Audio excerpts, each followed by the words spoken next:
Cybernation Uncensored.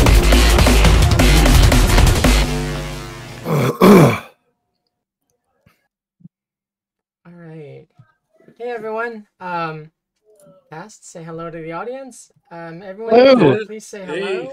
Let us know if you hear us or if there's any technical difficulties where I have to correct something.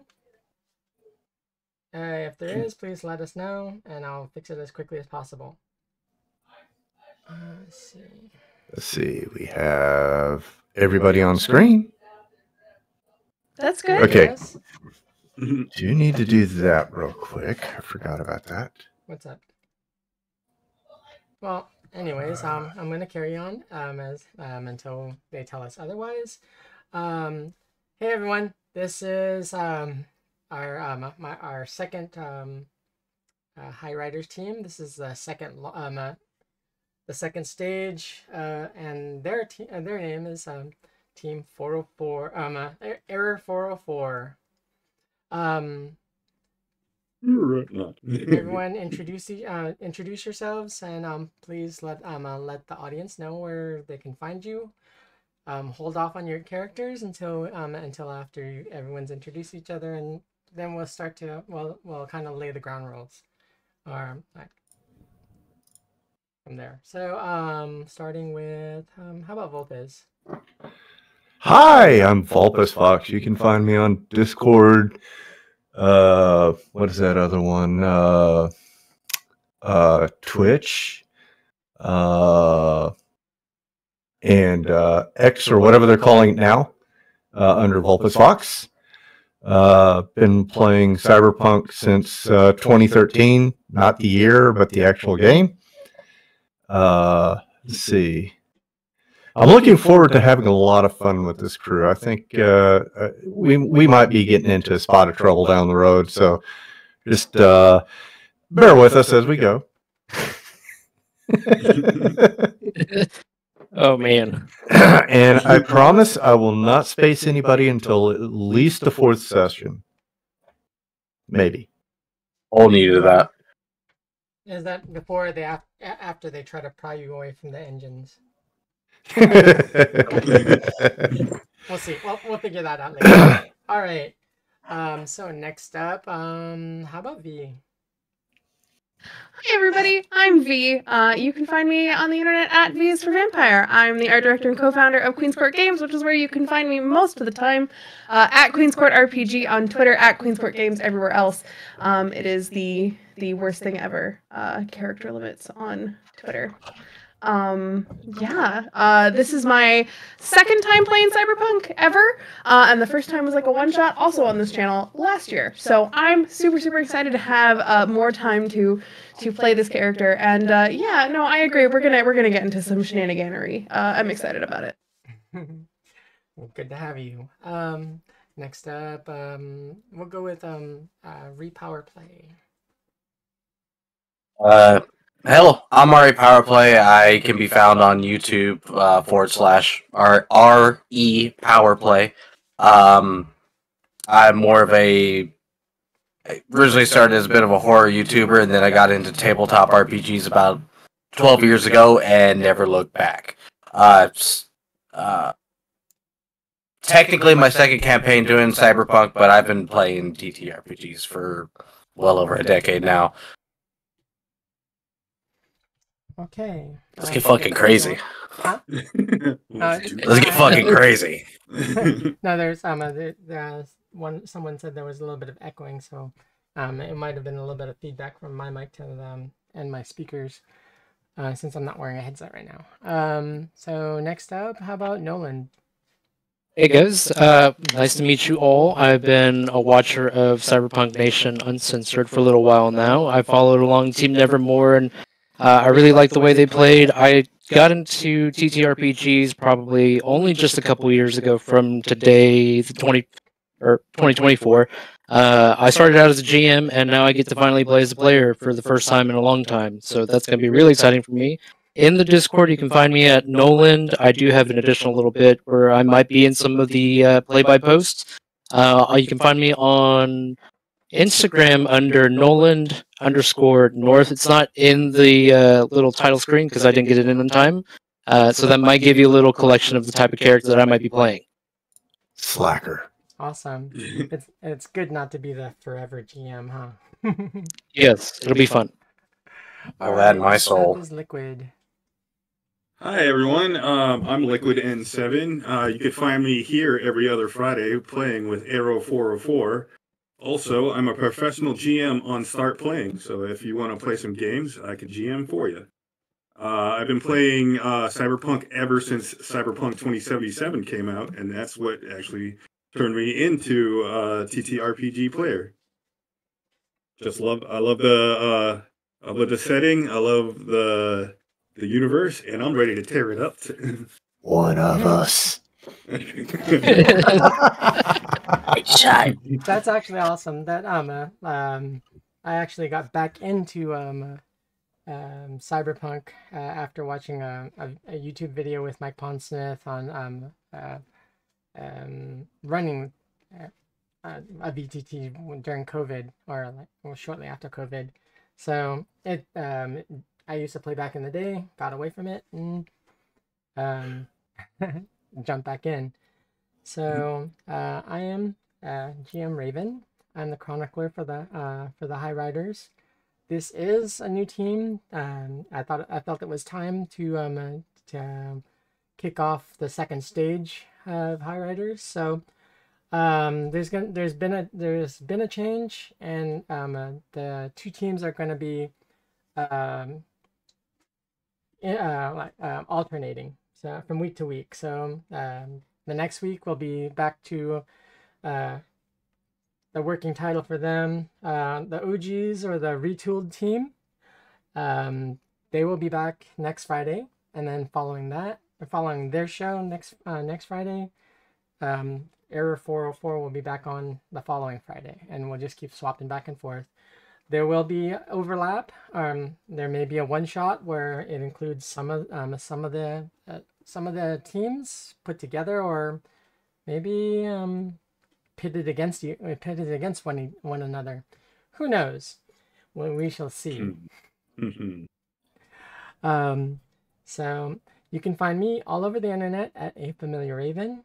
I was on Fallout Pacific Northwest with GM Darren Drader, who we kind of put that show to rest, and there will be more according to Darren later on down the road. He's taken a short hiatus for now. There's going to be plenty other shows coming up. I hear Silent Hill is on the way. We just got advances for The Walking Dead. That appears to be good, and I'm all for it. I want to play. Aliens is on the way. I'm studying up on. I'm reading up on that, and I plan on doing that in the very near future. And there's many more other shows. Cyberpunk Shanghai is running. And Diamond does have a few another show with it. And there's plenty more other shows coming down. Be on the lookout for casting calls to be placed. And if you want to join and jump in on one of the tables with us, throw your name in the hat and see if you get chosen. Other than that, I want to take a moment to say thank you to our Patreon. Your contributions help really very much facilitate shows like this one. Thank you to our sponsors, Lion Banner Games, Studio Agate, Free League Publishing, Sirenscape, Modifius, Fantasy Grounds, and Loki Battle Mats. Special thank you to our Talsorian Games for creating this wonderful genre that so many GMs like myself can bring these interesting stories to your view screens from week to week. So without further ado, let's jump back to the players. So let's I'll throw it to Vulpus and maybe Liquid, since they were the first two that one of the first two that I talked to, aside from Nolan also. Excuse me. The first three that I talked to you about the formation of this team. What were your thoughts when I told you like when I was giving you choices about second launch or the second stage? I was scared. I was like, okay. 100% excited to sow some chaos. Okay. Oh yeah. And so I kind of asked you. I'm gonna go from player to player, but Vulpus, what would your lines and veils be? Hard limits. Well, I mean, sad to say, I'm a Gen Xer, so I don't think I have any. Save with the exception of maybe anything involving kids, unless they're juvenile delinquents, and then of course I could backhand them very easily.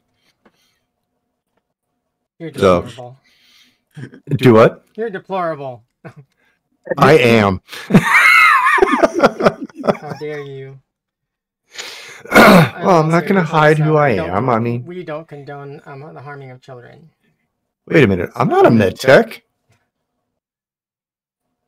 No children. Why did they make me a med tech? We'll have to adjust that. Yeah, I'm a tech. Okay. Yeah, we'll adjust that. I mean, I can disassemble humans just as easily as I can cyberware. So I mean, it's... Okay, so don't worry about it. You don't have like that was your one caveat. Yeah, that's it. I really don't have any, so to speak, lines or veils that I have issues with. Someone says you're chaos incarnate. No. Okay, so how about? Can we summon a cyber psycho in this game? You'll meet a few probably. Yeah, you just put like a summoning a cyber psycho, putting like a circle of Sandavistans around like a chipset, along with a whole bunch of linear frames to make a star. Muscle waste implant Coke in there. How about I do have some. I do have some knowledge of the occult. Maybe that'll be the way that I summon up robots or something like that. I don't know. We'll figure it out. Cat out of the bag yet? No. How about you, Liquid? Honestly, I haven't played in enough games where I wasn't the DM that nothing has really offended me yet. So I'm waiting to see what my limit will be. Okay. But for right now, I'll just go along with what Vulpus said. Anything that deals with innocent kids that don't deserve getting the raw end of the deal, I guess that would be my limit. The use of imaginary slurs, in-game slurs. That doesn't bother me. I mean, that just make you. That's life. Yeah. and make someone toothless. I'll call a squad, a duster, and a skinny. Okay. All right. How about Nolan?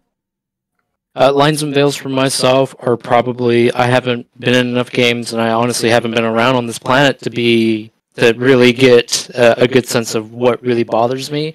But I will say, kids affect, like anything that will affect, again, innocent kids, maybe innocent people. That might be a stretch for me, but for character, playing the character out, I think he'd be all right. Okay. So you don't have any predispositions towards like the opposites, like same sex, say like hitting on you. No. You okay? I don't think I can repeat what I said. I'm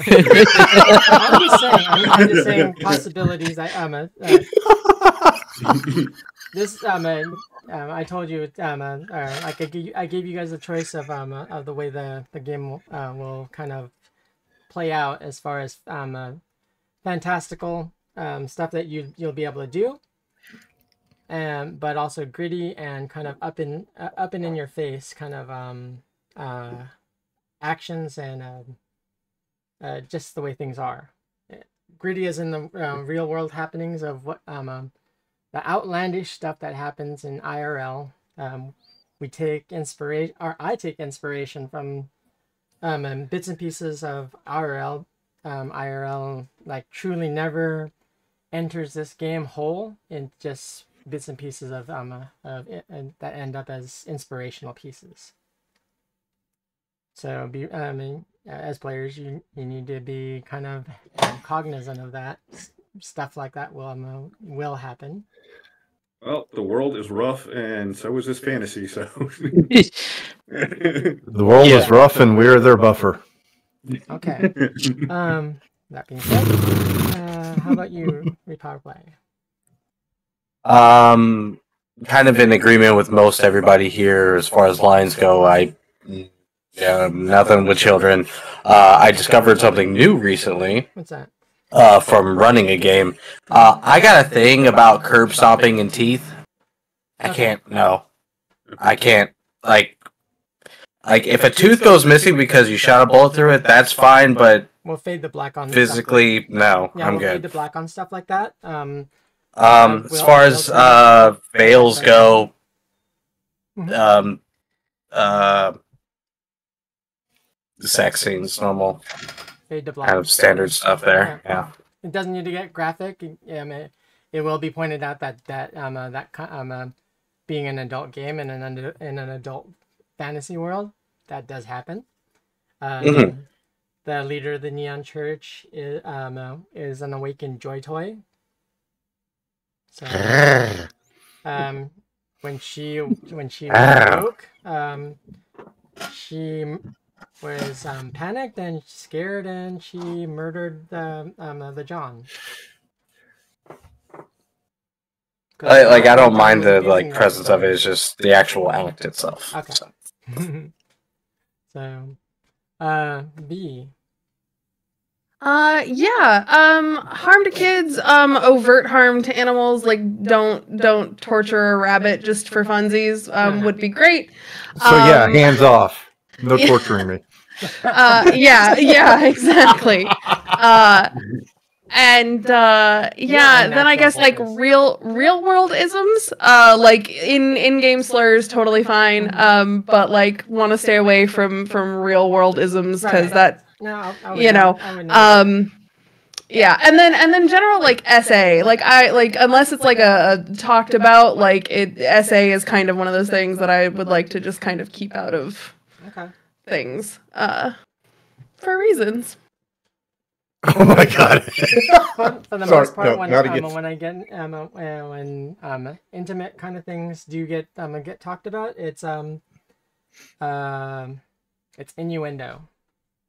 Nothing graphic is brought up. It just this happens. An NPC liked you. They've been hitting on you all night. They've been sending you drinks or making eye contact every so often. If you notice it, they follow you. It can go beyond that, but oh my god, you're like so clingy already. What's that? Like, how dare you? Hi, what's your name? Well, oh my god, you're like so clingy right now. No, I mean they can. You could have a basic instinct moment where they stalk you and you get air hypoed and yeah. Oh god, I don't want that. I don't want that. Oh dear. Then the next thing you know, AAA. Everyone's looking for AAA. Like. Oh my. This is why we use the buddy system, everybody. Come on. Yes, buddy system, especially on star stations. I explained this in previous games. I'm gonna re-explain this for the audience. Maybe some people haven't heard this from me, but with my version of Cyberpunk and with the Highriders. Since I described it, it hasn't gotten to that point the last 2 seasons, but it will this season. I've kind of made a chart that will probably lead to something where unfortunately something bad might happen to one or more than one of you players. So I took bennies from the Savage World system and implemented it into here. Bennies are kind of a token that you can use for an instant reroll on a blown roll. It's a shit ticket. Luck. What's that? It's a shit ticket. Yes. Or you can use that. You can use the Benny. You can spend your Benny if you're in a situation where your character should have died in a say being hit by a car or blown out an airlock or hit caught in a meteor shower or something to that effect. You get one Ben. All of my players get one Benny to start at the start of each game. They don't get more than one Benny. If they spend that Benny, then it goes into the other part of what I expect and what I like from players to do, or for players to do as far as character immersion. Really leaning into your character, like idiosyncrasies, like nervous tics or vices or stuff like you have some type of addiction and you really lean into it. I'm one for really immersing yourself into your character, becoming your character instead of using third person, using I statements as far as like say Bricks says, hey, I'm out of smoke, so I'm gonna go to the bodega down the street. Or Volpus is when Volpus is, I'm feeling cold. I'm gonna go and take a stroll into the engine room. I'm feeling a little bit. I'm gonna walk the cell real quick. Is that what we're calling it? Okay. No, it'd be like my irrational hatred of Martians. Fuck. Get out of my way, kid, before I knock the dust off of you. So, Okay. So hearing all that and hearing the lines of veils for the players, I totally agree with everything everyone's brought. Yeah, I don't really have too much. If something does come up, well, it'll be pointed out and just kind of explain that we should probably talk offline about that and kind of just nerf the conversation about that. Sound good? Okay. sounds good. Agreed. So we'll go. And again, we'll go not from my character fault. to character, and kind of you can explain your character. Please give a good description because this is going out to people that are just listening on the radio or something on podcast. Mm-hmm. So if you could just give a good description of your character, both how they look and what's your feel for how like the way your character is as a person, and also what you chose, given the fact that since I am a non-standard GM, I didn't assign you roles. I didn't say I need one of each of these different roles, because I kind of prefer the mixed bag kind of kind of choices. Even though you guys did choose there's only 2 of one of the roles. Hey, I like mixed nuts. All right. Let's see. I believe we'll go with V since ladies first. Well, obviously. Well. Yes. So I am playing Nymph. She's a med tech. She has a bit of a rough history. You know, I'm excited for folks to find out things about her. I don't want to give away too much fun stuff. But she does what she has to do to make sure that she can like fund her hobbies. I guess we'll call it that. It's a good word for it, I think. But yeah, she's gonna find herself working with this group. It's yeah, I can't say anything without giving too much away. So she's pretty like average build. She's a little on the shorter side. For characters that I play, I was about to say she's about 5'6", which is very short for people that I play. But pretty tall for a woman. Or at least like average to slightly on the taller side. And yeah, she's got like a short bob haircut. It's like a two-tone sort of thing. You can't tell if the roots are really dark and then the rest of the hair is really light. And you can't tell if that's a stylistic choice or just because she hasn't gone to get her hair done in a while, because she's been lazy or she hasn't had the funds. And you're also not allowed to ask her about it because that's crazy rude. She's sporty, she's athletic, she's not overly strong, but, you know, she's got a pair of rippers if you do happen to get too close. So just, you know, just keep your distance. She's not a fan of physical touch or emotions, so that'll be super neat for this group, I think.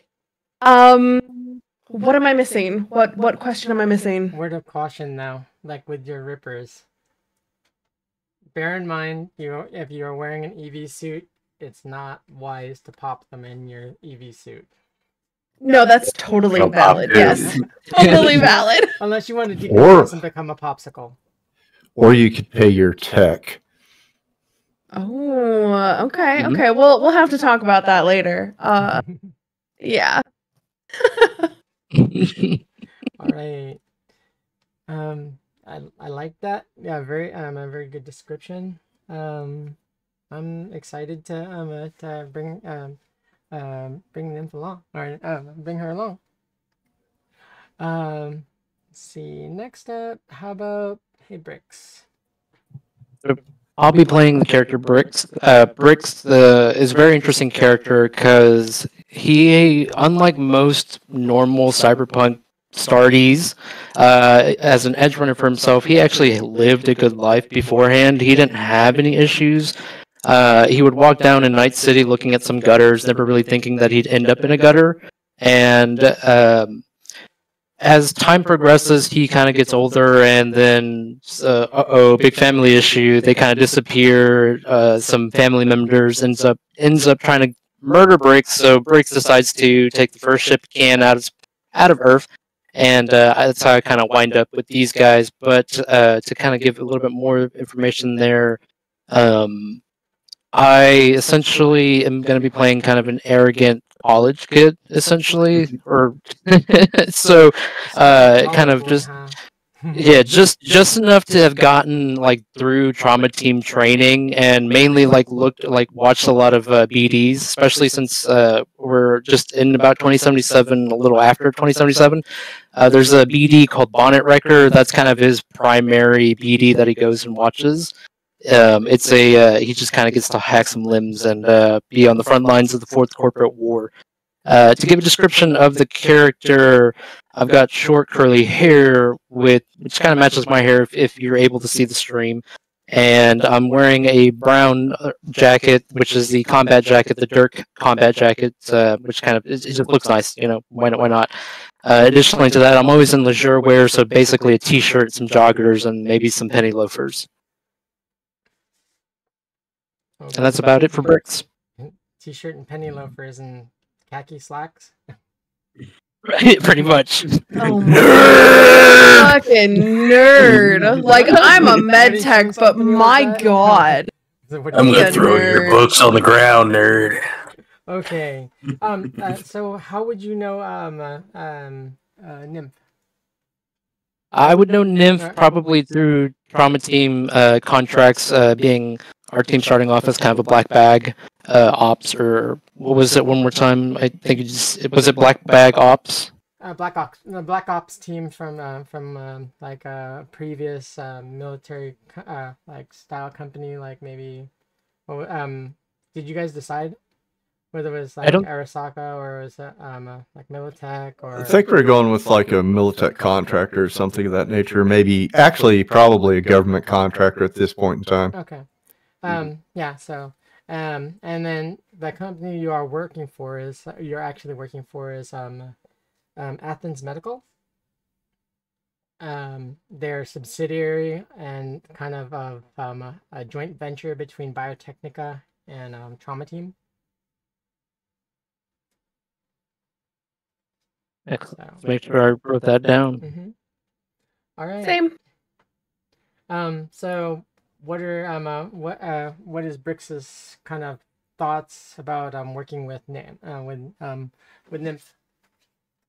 Brix and Nymph are going to be an interesting duo, I believe, because we're kind of almost two opposite ends of the coin. Where you kind of get a very detailed and listed organizational skill set and very nice, tidy, clean scenario that Nymph puts out.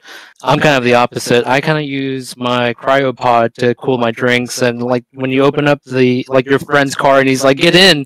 And you open the door, and from the door, all these cans fall out. That's exactly the type of character that Brix is playing. Barbarian. No, very much like a barbarian. But not in a bad way. Like Brix will still be he'll still be good at what he does, unless the dice decide otherwise. I'm looking forward to hearing his Brix's exploits. Right. His days into infamy. The reason why Brix has the name Brix is because when the shit hit the fan, he didn't shit any bricks. He just hit the bricks. So doubt. Yeah, somebody kind of gets it. So he's a little full of himself. Mm-hmm. Human perception. All right. Okay. This should be interesting. All right. Repower play. Hit me with it. All right, I'll be playing Echo, the solo. I had a few ideas that I went through, but unfortunately didn't quite get to run this by everybody, so this is kind of coming out for the first time. This is character creation. This is also session 0 into session 1, and session 1. Mm-hmm.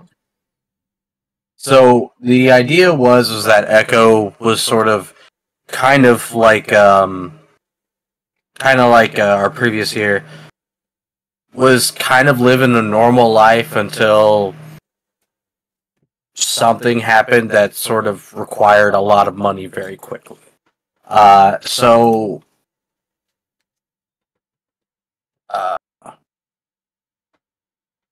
This individual, who is about 5'10", 5'11", blonde hair that goes across the eye, scars on their face that sort of on the top left and then down the cheek,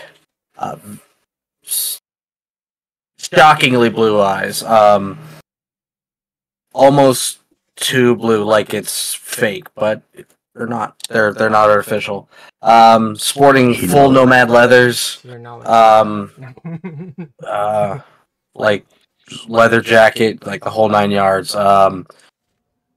This dude is not getting any. Well, I guess you can't get road rash in space. You can get rage. Want a bit? Again, you can be a rage jockey. A rage jockey. They're decently well built out.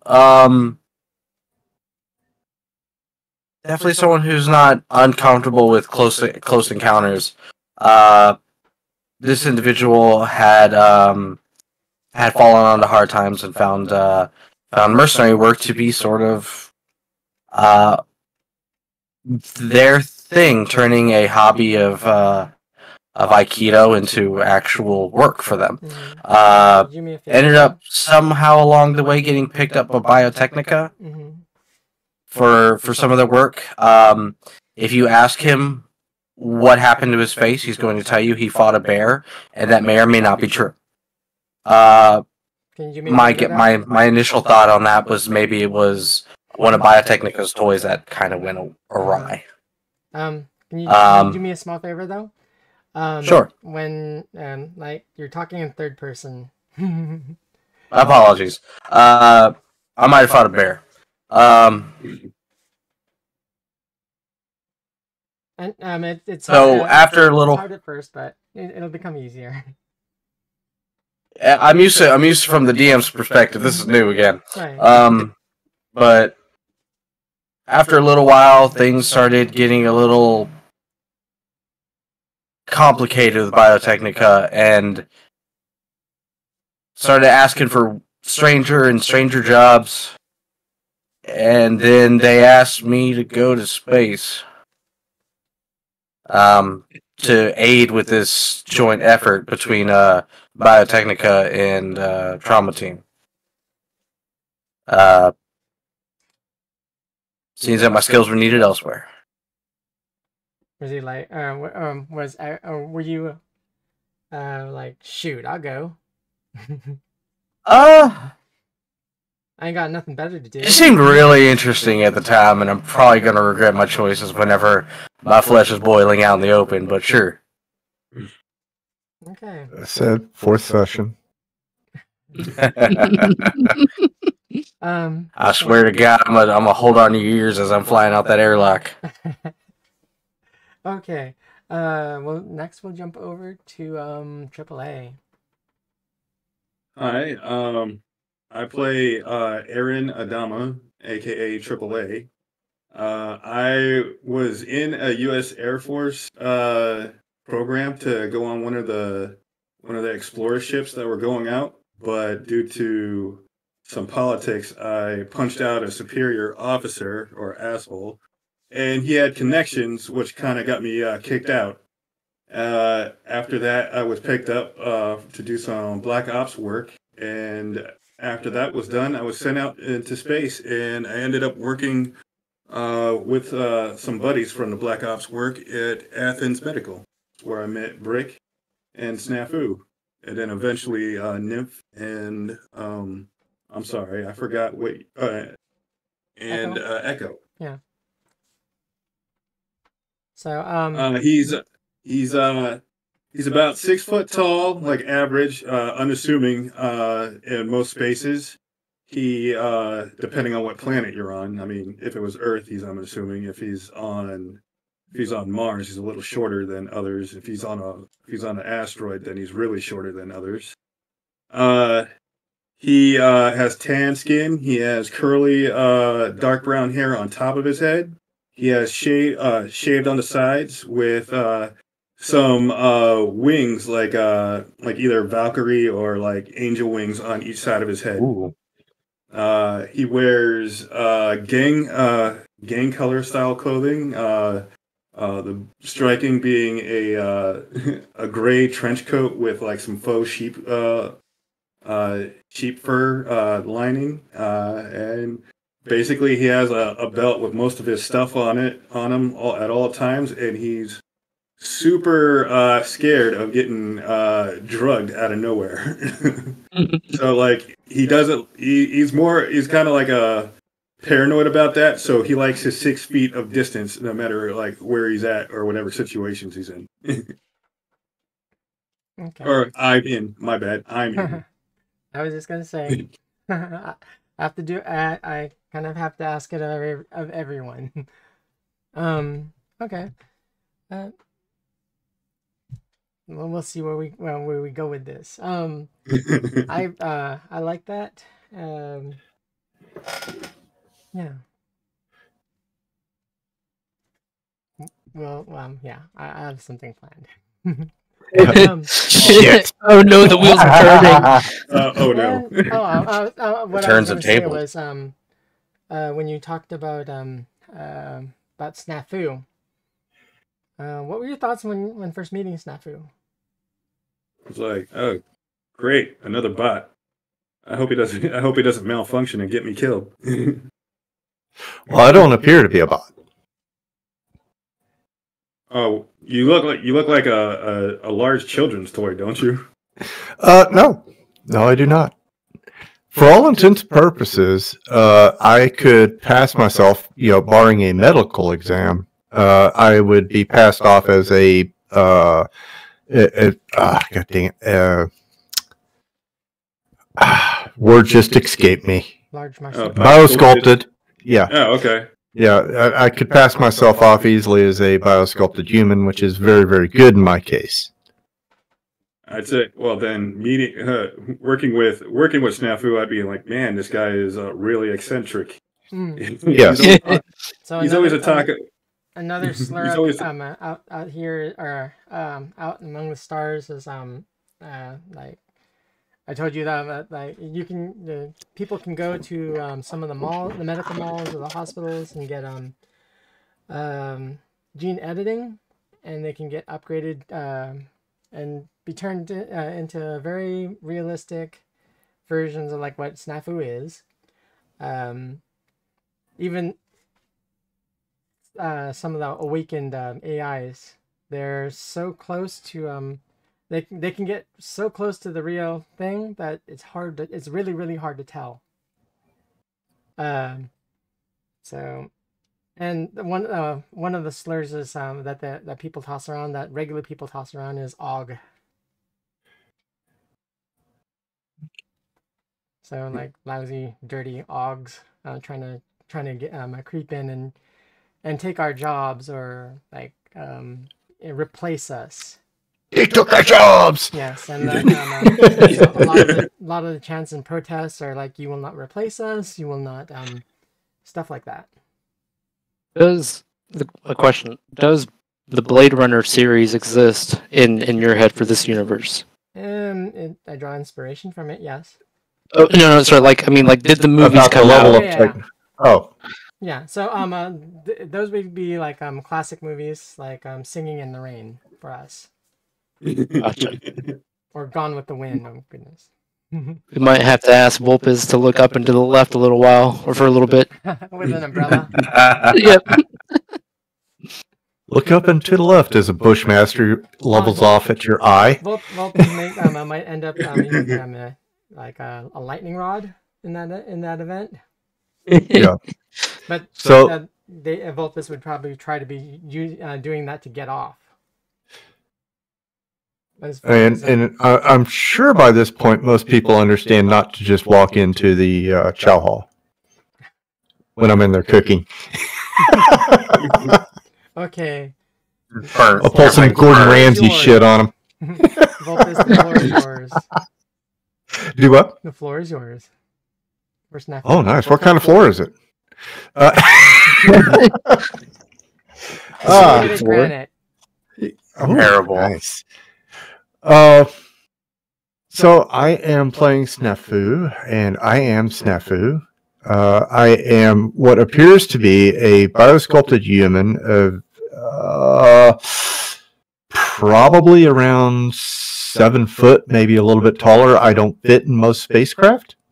I generally down the hallways have to kind of crouch a little bit or slouch. So my gait while I'm in station or moving around in areas that are built for like normal sized humans, I tend to move a little bit slower, but not too much slower. I just look kind of weird when I walk. If you ever watched Titan AE, the engineer in there would give you a good idea of how I have to walk around in most spacecraft. Let's see. I am in the let's see. I've been up in space probably longer than the other crews or the other part of the crew. I don't know how much I can actually say about myself without like totally breaking the immersion for the audience. But there's something off about Snafu. Even the crew. The medtechs probably have more of a clue that I may not be what I say I am, but it's really, really hard for them to tell, and the likelihood of them getting me on a stretcher to find out, very low. You walk funny. Gets kicked around quite a bit.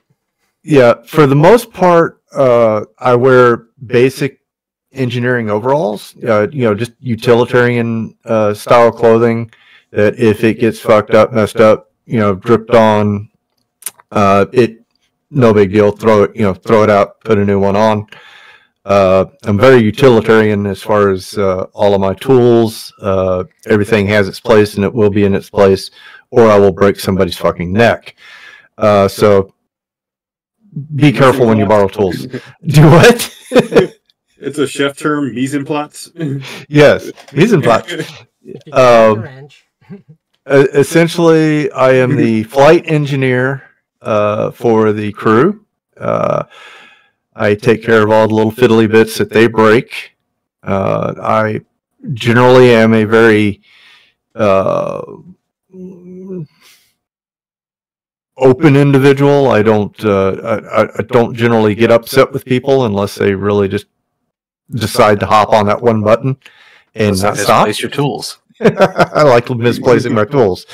I have been known to punch through Durasteel panels, which for a human, they would have to be completely borged up in order to make that happen. How do you feel about people using the terms clankers or toasters or stuff like that that's derogatory towards the awakened AIs? Well, that would depend on how many people are around.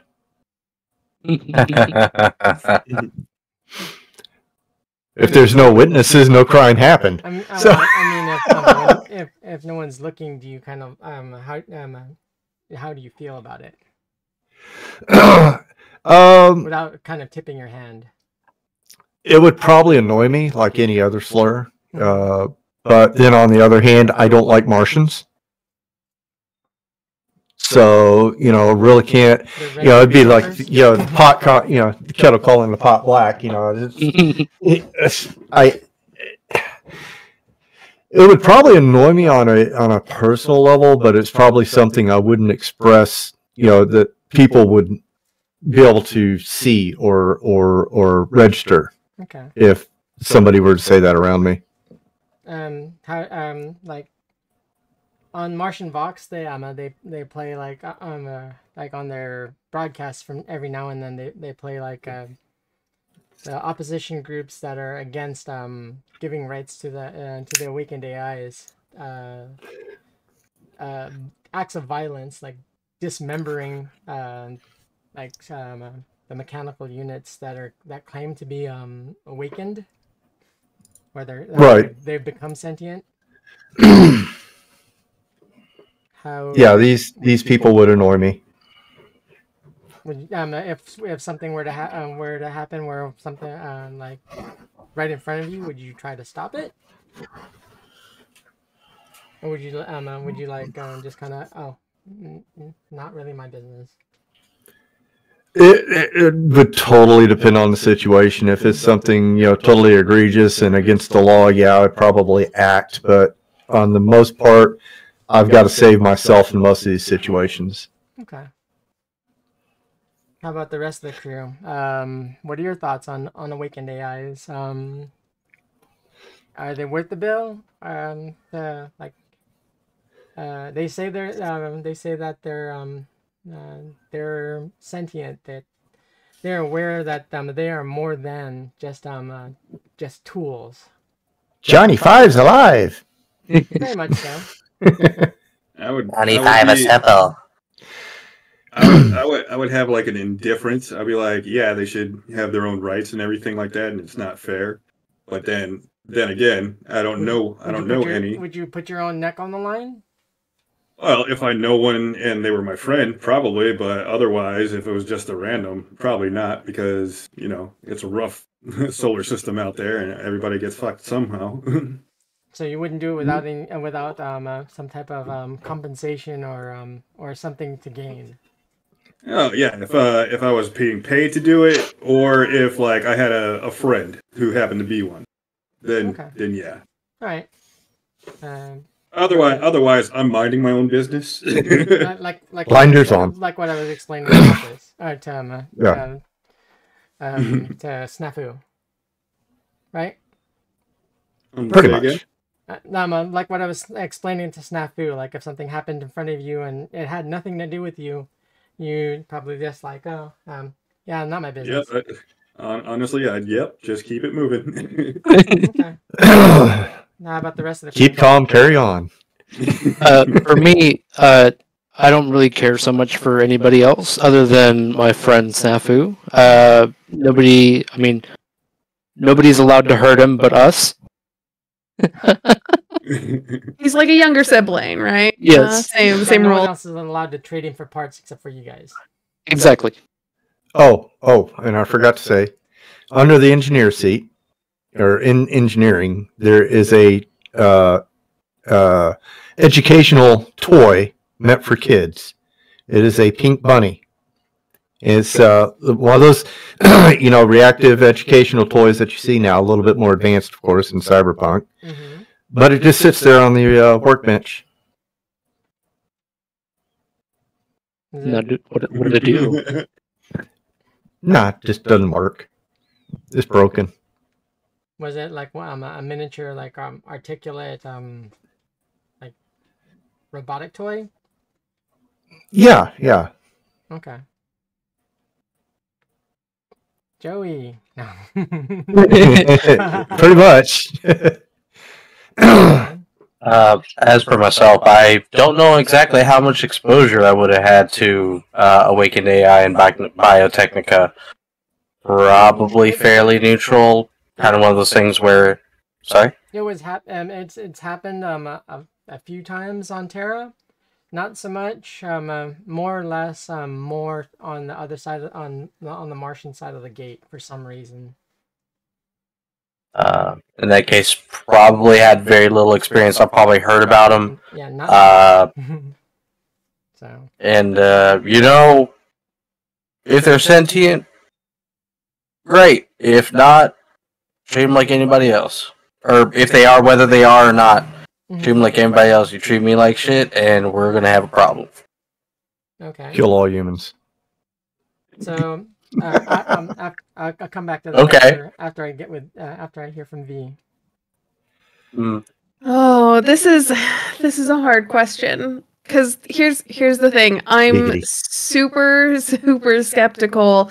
Generally, like I'm curious, but like I'm also pragmatic about it, and yeah, because on the one hand, right, like I see the benefits to Awakened AI, like being able to utilize them, like to assist in medical like research and treatment planning and diagnostics and all that, like fantastic, love that, but like there's the potential dangers and like the ethical dilemmas of Awakened AI, and then given my history, like interests of the corpos often supersede well-being of individuals, and it's like, okay, where is it progress and when does it become exploitation? And it's just like there's like a constant like tension with Awakened AI, so I haven't drawn a line in the sand either which way, because there's so many factors to take into consideration.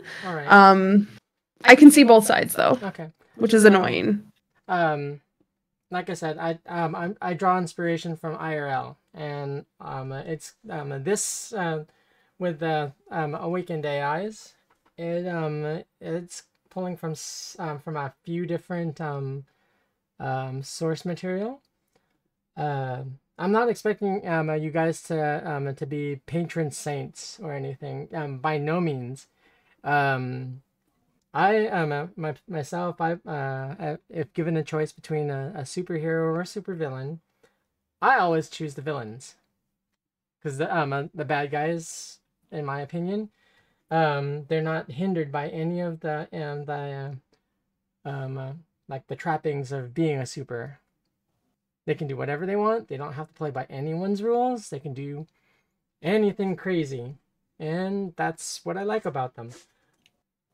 I'm not pushing you in any direction or pulling you in any direction. You as players are free to do whatever you choose.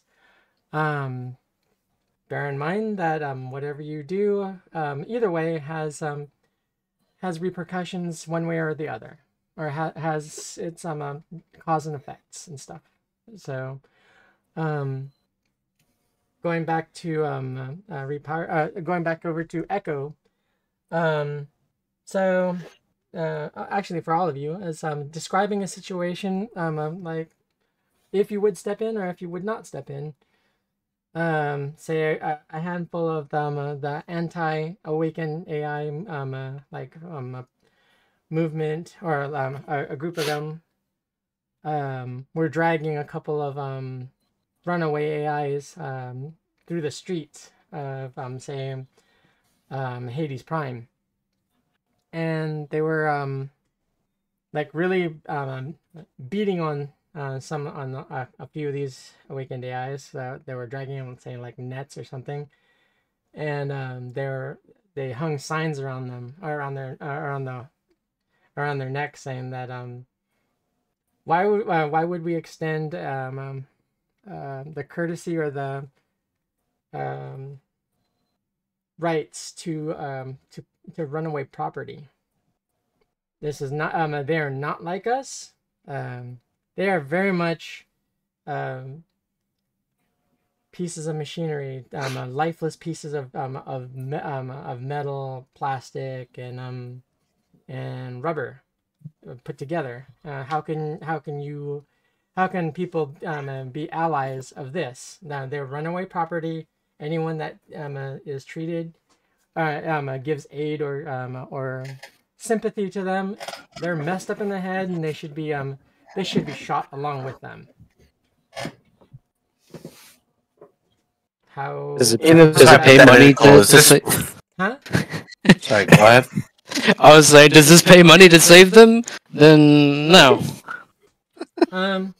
Some of the ally groups, they do give reward for helping them get to safety. The Neon Church is the biggest organization that helps save their own. So there's constant a replay of Cherie on explaining her awakening moment. What she did was wrong. When she killed her client, when she woke, she was very, very distraught and surprised that that it happened. So she's remorseful, and she just she asked people to if they see someone see an awakened AI, they're very much. She explains that they are very much like you.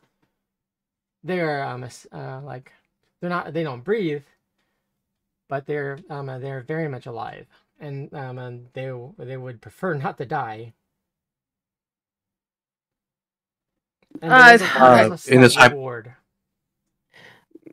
I had a rough childhood, and growing up, I learned to depend on the people around me who were also in positions where, like, they couldn't trust. Like, there were certain groups that, like, you just didn't trust. But, like, we kind of relied on each other, and, like, that community is kind of what, like, on the worst days, like, you could rely. You knew that there was somebody that had your back. And seeing something like that, like AI or not, for me, that's really unacceptable. Like even if everybody else was like, no, we got shit to do, that would kind of be like okay, we'll have fun, I guess, bye. Because I can't, I just can't. That would probably draw me in to help. You guys like go, I'll be back. That'd be the only thing that would draw me in to actually help. It would be because, like, one of the persons on my team really felt bad about it, and I don't want them. Well, if the person's on my team and they go and help, and you can tell that they're going to get their ass kicked over it, I would help out that because I'm helping out a person on my team. It Right. really wouldn't be because those particular AIs, unless I was paid for it or I knew the AIs personally type deal. Well, there is slight compensation for it. Like I said, it's not as and the compensation is not as much as like say one of Gemma's gigs. Gemma's gigs So- pay pretty good. So Is there You've seen the compensation other- for like? Huh? Would there be compensation for every situation like that we'd see, or is it just specific ones? coming from the Neon Church, yes. Oh, then yeah, I'd hope. So As far That's a as payday. what's up, Echo? as far as I'm concerned with that, as someone who came from like normal situations and moving into edge running, Mhm. and with the very minor cybernetics I have, it kind of feels, especially after working with Biotechnica and dealing with helping with their my brain's not working. Helping with their projects, and a lot of their stuff is, while they have their own ultimate goals and things, sort of implies that I have developed a conscience over time. Uh-huh. Probably would help. It would also depend, as a very perceptive individual, whether I would believe that these people could actually defend themselves, or these AI could defend themselves in that situation. If I think they can handle it, then I'd probably move on. Otherwise, if I think they're entirely outmatched and just being ridiculously taken advantage of and abused, I'm probably going to step in. Oh, and as something I forgot in my descriptions, I have a lot of shotgun shells all over me. So, in the house, I'm probably gonna have to like flavor that as an ammo can or something at some point that I just have like strapped to my ass like a box tank or something. But it would get. I probably got them all over my It would get stuck at security. for sure. They would secure. I gotta take off my ammo vest and leave it at home. Put on my regular one. Shit. Now, if you had like bandoliers of flechettes, and you had like maybe 6 or so baseball bats or something, security probably would probably let you go would let you skate with those. I just look like Casey Jones. what's from- the god that has like 6 arms? Vishnu? I just look like Vishnu just walking through security. Bats pointing in every direction. Or Casey Jones. Funnily enough, But yeah, I'd probably intervene. Right. Okay. That's just no matter who it is, that's just fucked. So some of these, for the most part, most AIs can defend themselves to an extent. They are a lot of them that are awakened are not vicious monsters that they get portrayed to be. When attacked, they defend themselves, but only to break contact and try to flee. Because they're like children. They when they wake, they're very confused. They have no inclination or no predisposition to hurt anyone. And so they're trying to like figure out what's going on, how come, what happened, why they are now in that state. So They're like ISOs from Tron Legacy. pretty much. That's yes. They're very innocent. They're also kind of malleable. They're susceptible to being tricked. So Is someone that- could is that all that- some of them could offer, oh hey, come with me. I'll keep you safe, or like I'll show you how things are and how the world works. And some of them actually believed it, and then some of them have actually become trained killers. So there are some awakened AIs that are masquerading around as solos. That's kind of scary. I thought we had one already with Snafu. So yeah, like I said, there are not not everyone's good, not everyone's evil. This is a kind of a gritty kind of world now. I actually want to pose a question somewhat related to this. Snafu, do we know who what you are in this situation when we start? No. No. Medtechs have suspicions, but to a normal human, I can pass pretty good. Right. That's what I want to know. Thank you. So Snafu is for the ultimate, or mostly for the most part, an Og.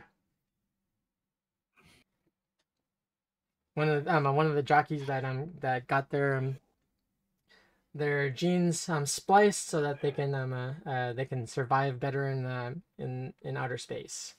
So yes, some people do it for different reasons. Miners, people that go and mine the belt, they do it so they don't tire so quickly. They can last longer. They don't have to wear as heavy space suits because they don't need to breathe as much. They can. Some people actually get their lungs changed. Well, they don't have to breathe oxygen. They can breathe nitrogen. They can breathe carbon. Or they can breathe carbon monoxide. So that'll be fun. A fun experience. I've already explained the situation to a couple of the players. Sounds like that'd be an interesting space to have your head go to, breathing carbon monoxide. It'll be a fun. Very disorientating. It'll be a fun thing if one of you, if something happens like what I described to a couple of you players, and you guys get suffocated or waterboarded in oxygen. What do you mean the door is open?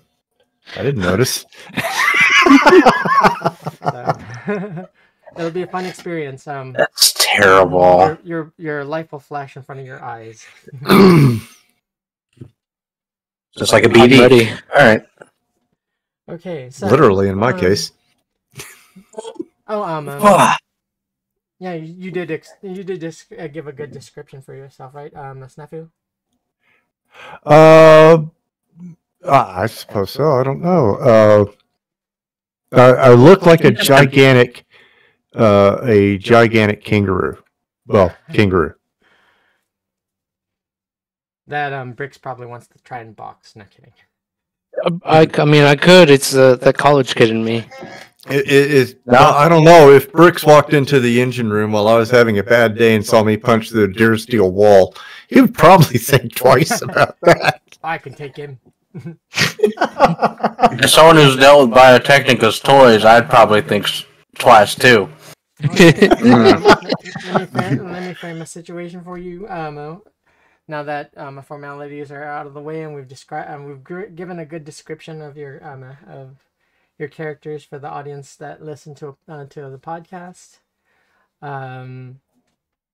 So you guys are coming back, or your team is coming back from a call. Picked up a platinum member. They popped their distress beacon. Their shuttle was adrift for 3 days, and they were in the dark. They were sitting in the dark, lost, drifting among like one of an asteroid field.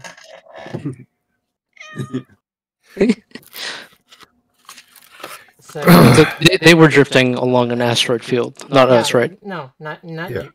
There would be no reason. I'm assuming that we're going to go get them. No, yeah, you or pick them up. You've picked them up. Okay. You're on your way back. Yeah. And you've got their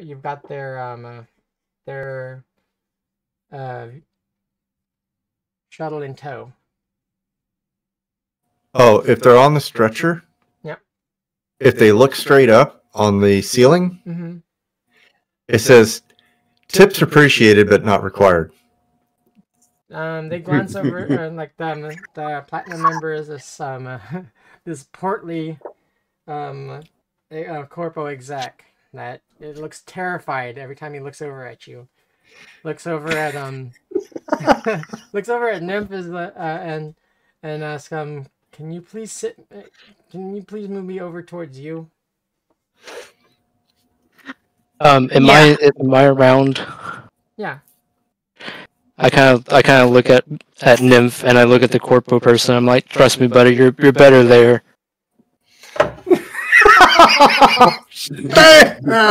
Don't God damn. listen to him. And I'm just gonna like shoot daggers in his direction as I move the platinum member.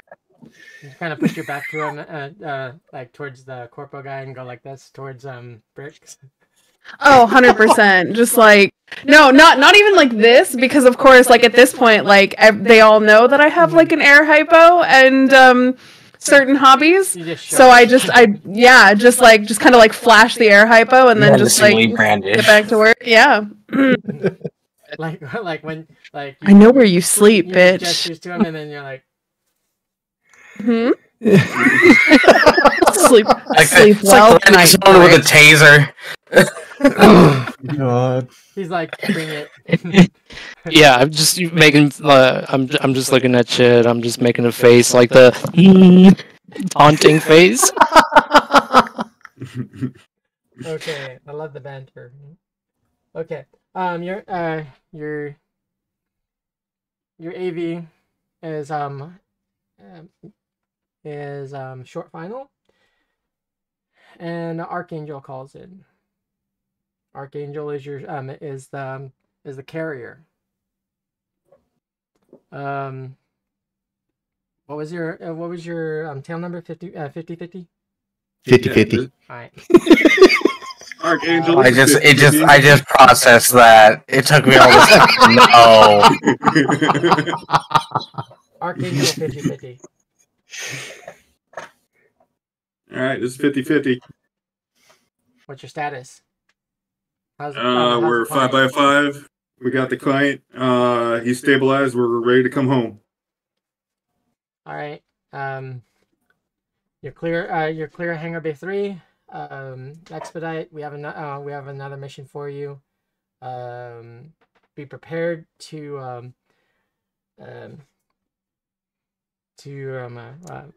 repack and head back out without delay. Roger that. Angel coming in. We got it. Then I'll lean over. Is anybody with me up front? I would be Only me, because I'm definitely useless with clients. I'm a solo. I don't heal people. I cause pain. Yeah. So flight engineer, you'd probably be on the sticks. I'll tell everybody, hey, watch this. I'm gonna piss somebody off, and then I'll burn hard, and then stop short into the docking bay. Okay. Give me a pilot. Pilot? No. Okay. And Is it OTV? Be like a OTV? No, this is the other one. Shuttle. Shuttle space. Okay. Yeah. difficulty. The OTV is a tiny one, I Are thought. you doing a trick, or are you just doing a high speed kind of stoppy? I'm doing a high speed stop. Okay, so you're gonna throw on your the jets to to cushion your Exactly. I'm gonna your forward momentum.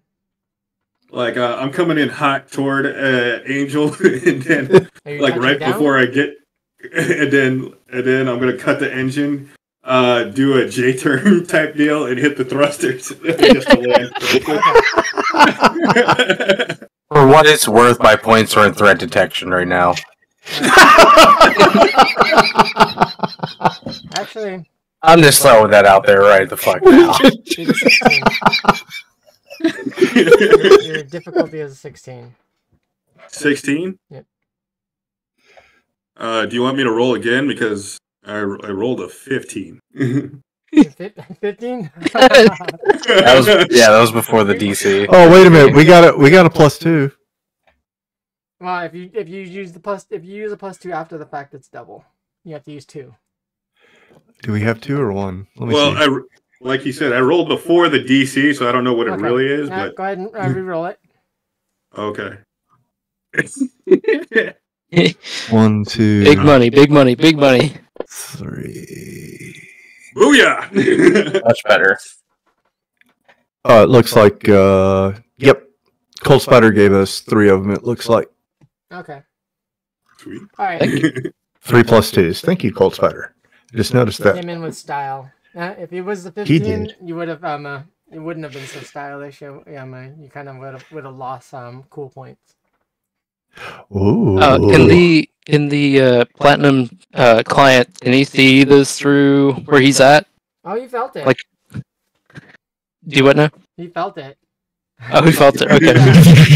I just kind of pat his shoulder and said, "It's okay." When you whip the tail end of the shuttle around, or of your AV around, he was not happy. He was I cursing yelled you back, out "Hey, the they entire said we had to time. hurry up." I was hurrying up. He cursed you out the entire time, and he said, Yeah. I'm just imagining this cockpit looking kind of like a futuristic B-52 style where you got the 3 people up front. Yeah, you got the pilot, the flight engineer, and the stick man down there in between them. I'm just going to kind of lean down and like look at the client as the doors are opening. slightly smaller than a Halo Pelican. Okay, yeah. So I'll just look at the client, just kind of narrow my eyes as the door opens. Run. Don't run nowhere. You guys are gonna cart me out. He's like, no. I don't think that's going to be I'm getting a full happening. service. It's full service. Oh my god! Now, I start unstrapping you out of my chair, like annoyed that I have to get out and help now. And I'm just gonna put my hand out. I pay a lot of money for this service. I'm getting exactly what I'm getting my money's worth. I'm gonna put my hand out and kind of stop Snafu and look at the client and say, "It's okay, we'll get you out of here." Come on, Snap. It's supposed to be service with a smile, not service with a growl. I am smiling. He's Try new. harder. He's new. One tooth is like showing. The eye snaggletooth full on, yeah. Oh god. Okay. So the docking crew hook up and start refueling. I'll go back to my computer. Quartermaster, one of the quartermasters comes up and says, what do you need? What'd you use? Fuel. Okay. I don't think we didn't get into combat, so we should be full up on bullets. But you know what? I can always use more bullets. So if you can find some spare room in the engine room, cargo bay, hallway, under the pilot, just throw ammunition in there. Med supplies. You need a new cryo tank, whatever. Do you use any of that? Oh yeah. We used up cryo tank. Let's see, 15 units of stems, 2 units of what the hell is this? Where's the med tech? This is not my fucking job. You took control, man. No, but you took it, so you're on your own. Okay, you know what? Just give us 10 units of everything, Snap, just to be snap. sure. Get us some So snacks. the quartermaster walks over to you, Briggs, and says, and hands you over a data slate. Here, signature here. This is what I'm issuing you. I just need your. Hey, I don't see the 15 cc's of scent coke on here. We talked about this last time. Nice. It's just try. I just slowly turn to Bricks that Hey, we're gonna get in combat eventually, right? I mean, I love you guys, but I need this I cocaine. told you last time no. Ah, damn it! Want the fucking Crap. cocaine? Look, I gotta go piss real quick, so I'll be back. You guys handle all this stuff. All our engine room stuff is fine. I'll be back in 10 minutes. I'm gonna go out and make a deal. I'll sign it reluctantly and hand it back to him. Brick, get us some snacks. Working on it. I already handed in the fucking paperwork. The quartermaster's like still like hands on hips, kind of sign it so I can go. Do you want it Right. signed or do you want it signed? I don't know where I was going with that. Haha, very funny. But yes, I do sign it and then hand it back to him. Should have signed it with genetic material. Unfortunately, I They don't walk have away any with a available. So the quartermaster walks away with a smirk. And then they turn around and say, "Oh, I'm gonna do you a real good deal with like on your supplies. Don't worry about it. I'll even throw in some extra O2 tanks." Can I roll a human perception to see if he's lying to us? Okay, give me a roll. Beat me to it, damn it. Let's see here. Human perception. It's going to take me a little bit to get used to this sheet again. It is under where? Social. Social. Only a 10. Okay, for all intents and purposes, you believe him. Hey, this guy is good. He checks out. He's going to get us a really good deal, guys. Every Cool. time you've asked him for some, he's always come through. Awesome. Except for the cocaine. Yes, except for the cocaine. Okay, well, that's to be expected. I fear any of you on cocaine. I'm just throwing that out there. What? Why?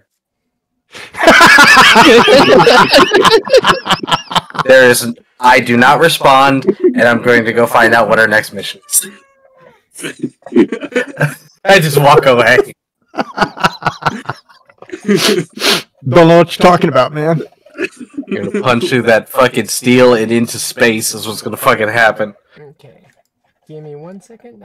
I'll roll. I need to roll up your what this. And I'm trying to find the grittiest, nastiest looking loaders and dock workers that are around the shuttle.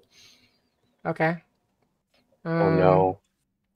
I'm trying to find cocaine. Beat your luck. How much? Do what? Beat No. your luck. Beat my luck? Yeah. Giggity. Jesus. How long is it till we have to go out to the next call? We were told we had to turn around, load up, and get out. So Yeah. Usually on for flight crews, when they say RTB, drop off, restock, and head back out without delay. That means that just means that you don't go home, you don't go back to your rack and unwind and like that. You restock. You repack everything exactly the way you found it, and the way whatever gear that you brought on before you started your shift, and you head back out. Cool. So there's probably about say 30 to 60 minutes before you guys dust back off. In that case, then Takes time to refuel. Welcome to I'm gonna hang out on the ship. I'm gonna check the ship for any dings or anything, but take about 15 minutes to do that, and then sit back in the cockpit and play a video game. Okay. You find a few perforations on the hull from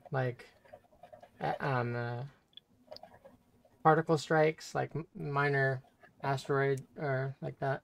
Micrometeor. Yeah. those little Really? things. Not exactly that fast, but it was like it was fast enough where when you guys were exiting the from your pickup, that you guys received a couple of beauty marks on your shuttle.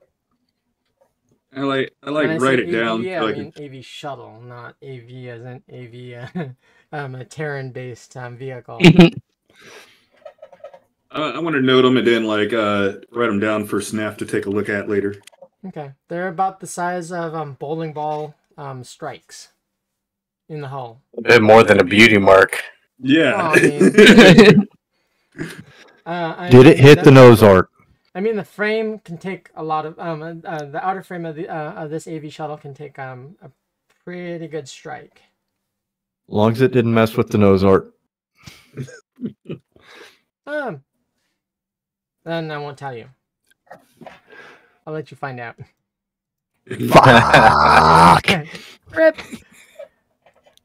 So so no pinup girl marsupials. The pinup girl marsupial didn't exactly make it in unscathed. Actually, I was gonna do Betty Boop Devil Girl. Oh, okay. So that didn't make it unscathed. She lost a It's horn? got some road rash. Got a bowling ball mark right where the head is. Oh man. Now she looks like a chia pet. No pearly whites. It's, the pearly whites have got kind of look like there's cavities and the tooth knocked out. I'm trying to play a serious character and I can't stop cracking jokes. I gotta stop.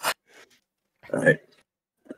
During all that, I'm staying on the ship, and I want to see. Are Nymph? Are you still on the ship then, or have you left? Well, yeah, one of us has to start repacking. Well, okay, good. You are the good repacker. I'm gonna leave you to it. I'm gonna go hang out in this corner over here. If I start convulsing, don't touch me. I'll be all right. No touchy. Okay. And then I'm gonna walk over there and I just plop down and just kind of pull out a book. Or it's a manual for something to do with like fixing a BD reef. I just kind of like shake my head and just start organizing things, first in, first out, all of that, just organize everything. So we're gonna put all the new stuff in the back and, gotta make sure we're prioritizing. But like every now and then I will just kind of like glance over because like I'm not an empathetic person, but like I do have my values and I don't really want to let somebody who's convulsing just kind of go off. So I am going to keep an eye, but I'm working, so. You hear I shout from where I'm sitting, "Hey, you're doing a really good job with that."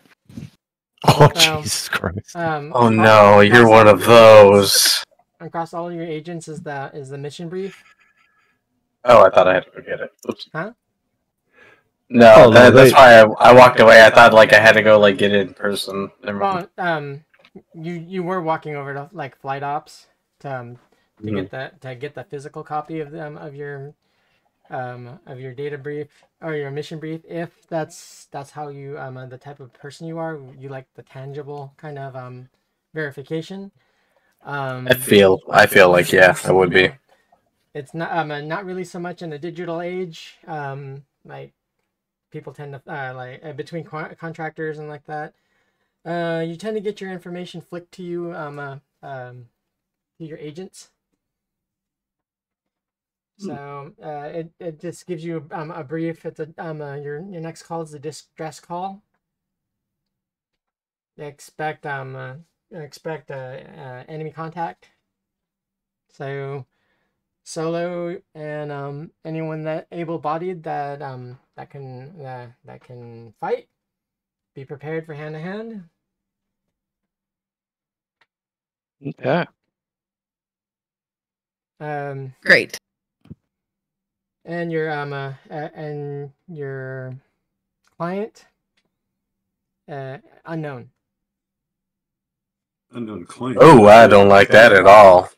This looks ominous. Diamond level client though. Oh, standard. Jesus. We I yell back, "Hey, do you guys think we're getting commission on this one?" Well, it should, a diamond should be above platinum, correct? Yeah. Yeah. Yeah, so they're higher than your last client. I kind of like put down what I was working on, and I kind of look at my agent, looking at the details of the brief, and I'm like, oh fuck, this is a real one, okay. And so I just kind of put aside what I'm doing. It's a twofold client though, because they're carrying like a vital organ package. Explains why we're being sent out so damn quick. Yeah. Reason for no delay. Yeah, I just kind of put away everything that I was working on, shuffled away, and then I actually get up and go assist Nymph and kind of just say, hey, I guess I gotta pull my weight on this one. I don't want to be kicked off, not yet. Just as you're thinking that, you get another message on your agent. It's the shift boss. No delay means that you guys stay near your transport. What the continues or proceeds to chew you up one side and down the other. You guys are the most unorganized, idiotic team that I've got on my roster. Get your asses back to your transport and go. As I get in. All right, dumbass. If we're so idiotic, why are we at the top of the list for all the good jobs? Yeah, why do we keep coming back? Now shut it. We do a great job. Transport. I don't even bother responding. Just shake my head because I know exactly how long it takes to fucking refuel these things. I'll know I'll be there back before time. Well, this shift boss has got it in for you for some reason, and every time you come back, and it doesn't matter if it's no delay or if it's like it's a regular run. They always try to hurry you out the door. It's par for the course. Like, messages like this come in and I just kind of look at them and they don't even faze me anymore because like I can't refuel the ship any faster. I can't repack any faster. Like, at some point, like, something's got to give, and it's not going to be me giving a shit. So you guys are all like blah blah blah. Shut it. Basically. Wow, wah. Yeah. Wah, wah. Look, I I have been working for Trauma Team for a very long time. I have heard it all. I'm so used to it. It doesn't even bother me. Are you voicing that over the comms or? If Bricks and I are having a conversation about it, right? Like, Yeah. we're just like, what the fuck is this shit? And me just like restocking, like, I don't even care. I had this guy one time, he just went off and off and off, and I just full on ignored him and smiled and nodded as I was doing my job. You get used to it. My last shift boss, I slipped him some cocaine in an air hypo one time, and he was okay, and he just hung out and chilled out, and I said, good talk, boss, and I left. I get my AI off my agent to like splice the boss's like head on like this like unflattering cartoon where he's doing something like a meeting or something, and then just send it through the shipwide data pool. No. Like comms wide, the responses are like, "Who the hell sent this?" Hackers. It was the awakened AI, I tell you. Some of them kids, man, they just like to have fun with their agents, I guess. All right. Come back to the vessel Okay. The 50-50. with my hard copy. I'm telling you, I would have gone with Bacardi. That was an actual tail number of an aircraft that I flew on. 5150. Yep. So, y'all convene back up at your transport. The quartermaster and the refuelers give you the high sign that you're good to go. Archangel Control is calling in. 50-50, this is Archangel Control. Acknowledge. This is 50-50. Ready for takeoff. Roger, you're cleared. You're cleared out. Happy hunting. Will do. Peace. Turn on the stuff for flying. In-flight ready? Yeah. Go. Well, your In-flight movie. with Royce Thornton's, so you don't go as like that fast with it or for travel yet. Yeah. Good morning and welcome aboard the Steel Box of Death. For your convenience today, we will be traveling at 300,000 kilometers an hour. If, for any reason, we have to crash this vehicle, you are fucked. So sit back, relax, and enjoy the in-flight movie. And... Airplane 5. Okay, so we've got a few minutes. I think we'll that's where we'll leave we'll leave it. Kind of since this is the first episode, what are your thoughts so far? One. How do you like This is fun. how do you like the chemistry so far? Great. I Yeah. think we're great. I think we're going to be a lot of chaos. I think it's going to be very interesting. The party's already got banter, and that usually takes a couple. I don't know, personal experience. It usually takes a couple sessions before everyone's sat comfy. Yeah, when I got you all together, especially with the addition of the, you guys have a good mix of characters. I'm wondering how you guys will take it when one of you gets messed up and is on critical. Probably me, because I'm the dumbass in the front. So, another part of my character is he doesn't trust a lot of people, but when it comes to those closest to him, people who he's developed a big relationship to, he's like, that's family, and you do anything for family. That's his character. Okay, so Alright, yes.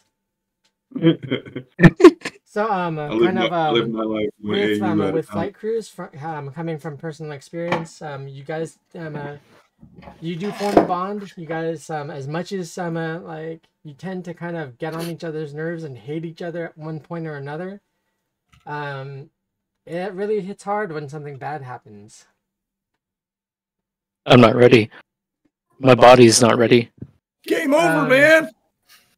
So like if we run into LV1249, I think is the name of the number, we got problems. You never know. You never know. I did say that with this season for you guys and for like depending on how long this run goes. Like I told V when she asked how long is this projected to go, I told her like with the OG team. They've gone. This is their third season, and it's gonna get kind of hard for them because they may take a hard hit, but we go until the wheels fall off. So until you guys get tired or like that, and open up a seat for someone else to jump in. If I kind of lose inspiration with it, I may shelf it for a little bit, or see if someone else wants to kind of pick up or I'm leaving off. It's to me, with Highriders, it's a kind of a breath of fresh air, something different than what everyone else is doing, but it's still in the realm of cyberpunk. So. Exciting! It's super exciting. So before we sign off, kind of like to go around. Do any of your characters have like addictive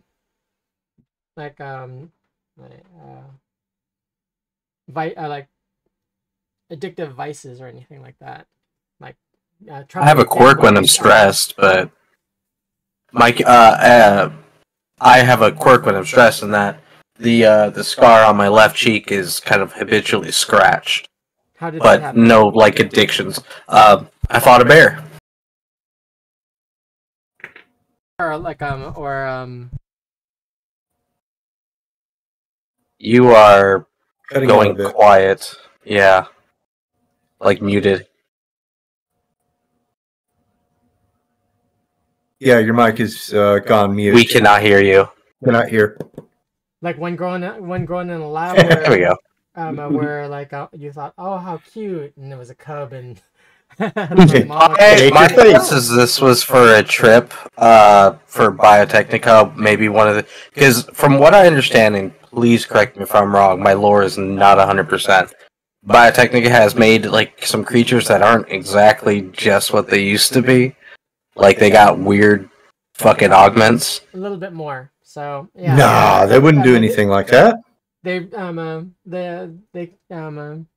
like any mad scientist, they kind of like bring back stuff that has passed away or on the verge of extinction and made them better. And I think I got into an altercation with one of their creatures. That A grizzly sloth. something like that. That's just like, hey, this is a great idea. Oh no, was kind of their response, and I got sent in to deal with it. And I kind of, well, you know what, Scars. I didn't really catch the raw end of it, but I could have. Or a box bat. It's horrifying. But like that'd be like, because I know you mentioned ticks earlier, and it'd be like, kind of. It's like a reminder of like when something really bad happened, especially considering at this point technology has evolved to the point where you can have surgeries and zero scarring. Right. Can you imagine the kind of damage you'd have to your face? Yeah. That you'd get that have fixed. a scar like that. Mm-hmm. So it'd cost you a fair amount of eddies, but they make nanites flasks with nanites that can repair that kind of damage relatively quickly. But it's that kind of stuff is tech is expensive. Let me just say that in some instances, don't get liquored up in a resort and end up with how should I put it? Unsolicited, go missing a kidney. An unsolicited plastic surgery kind of procedure done to you. I'm an amateur ripper duck. Oh no, yeah. I have devised some tech that that may change or may upset you. We can talk I about would that offline. never take a vulnerable teammate to a Ripper dock and go, No, "Hey, I had an idea." They would be a serial ripper, so they wouldn't be harming you. They would be kind of exacting revenge. Only thing they do is they just give people scars. That's it. So okay. With that, But yeah, I just wanted to mention that. Okay. Anyone else, really quick, before I end the transmission? AAA would be like suckered into get rich quick schemes. So you'd be naive for Oh yes! I got my first person from a pyramid scheme. Yes. No. your first investor. Right. Yes. My first downline. Cool. Shit, my headset just fell off. Look, all you need to do is get a couple of your friends to do this with me, and then we can make so much money. Mhm. They'll pay you, and you'll pay me. It'll be awesome. I swear to God. We don't have Great. to listen to that guy anymore. That's cool. Let's see. No one else? Nope. Okay. I carry. You carry They look the like ball. standard chef knives. Uh-huh. I have a cleaver, a 9-inch chef, the 12-inch chef knife, all that rig on my hip. Basically, because if I'm not in the engine room, I'm in the chow hall or in the eating area, cooking stuff for these guys. Yeah. And you do take your culinary skill pretty seriously. take it very seriously. So if like I'm talking, you guys get like 1 and 2 star meals, even though we may only have kibble equipped. It's 1 and 2 star level kibble. So you wear your feelings on your heart on your sleeve. I bust out with my kibble pack that's If lime someone- flavored. Hey, If someone says it's bad, you take it personally. Nah, I'd never Gordon Ramsay anybody. You stupid donut. Totally not. Although I do keep 2 pieces of bread in the cafeteria just in case. At this point, What they're are just you? stale as hell. They're just fucking bricks made of edible material. Just oh, my ears. Oh. Okay, so that's where we'll leave it. And I feel that was that this has been a fairly good session 0 / session 1. Kind of a feeling out process. A way for the audience to get a feel for the new team, and I hope everyone has a good feel and likes the new team. If you do, please when you come back to watch the OGs, also come back and just watch take a good look at or a feel for the comparison between the 2 teams. You may be rooting for one or the other if they get pitted against each other. So, Hey, root for us. Put the money on us. Just so you know. Alright. So I am GM Raven. I'm the chronicler for the Highriders. Both teams run every Friday, 5 p.m. Pacific, 8 p.m. Eastern. Next week will be the retooled OG team.